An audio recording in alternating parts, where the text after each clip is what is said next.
We need a behind the scenes camera of us running from what just happened? Yeah. the break room to get in here with a countdown. John Kane giving us the 5, 4, yeah. Whew. And this girl doesn't run, so. I know. We're getting our workout in along with our healthy food, so there you go. We got our ice cream, our healthy food. We hope you enjoyed that. That was really interesting. I know, isn't that cool? Yeah. Just an easy way to kind of switch things up, and you don't feel bad about eating it.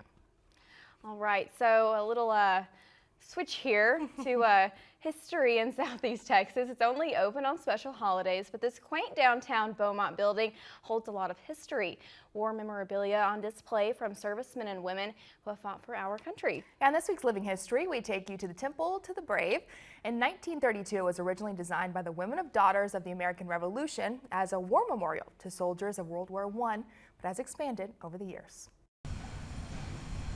Enter the local chapter, the Colonel George Moffett chapter of the DAR here in Beaumont. They decided that they wanted to build a functional memorial to the soldiers who had passed away in World War I, but also have a space for museum exhibits so people could come in and look at the war relics brought back by surviving soldiers of the war so that people could learn about the cost of war.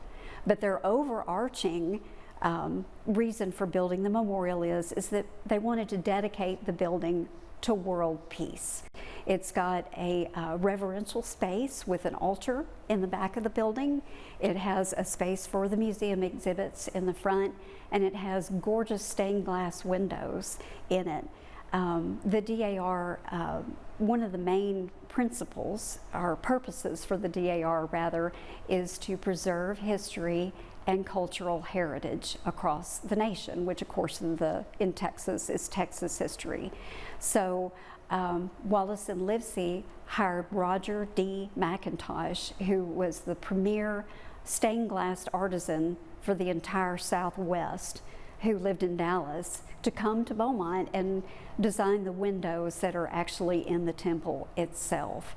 And his work actually appears in many properties across Dallas, Fort Worth, Austin, all across the South that are on the National Register of Historic Places.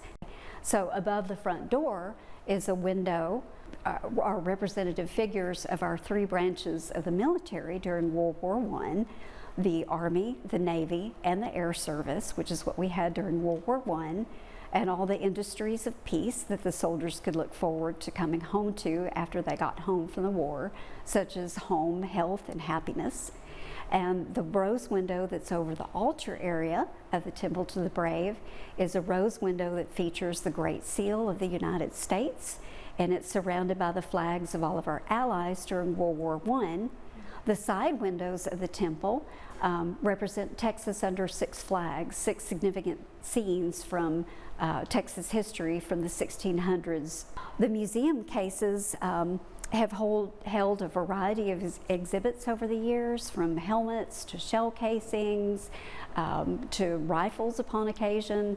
I believe back in the 60s, according to one news article, there was even a spinning wheel from the time of the Continental Congress that was in here. So it's just a really interesting variety of items.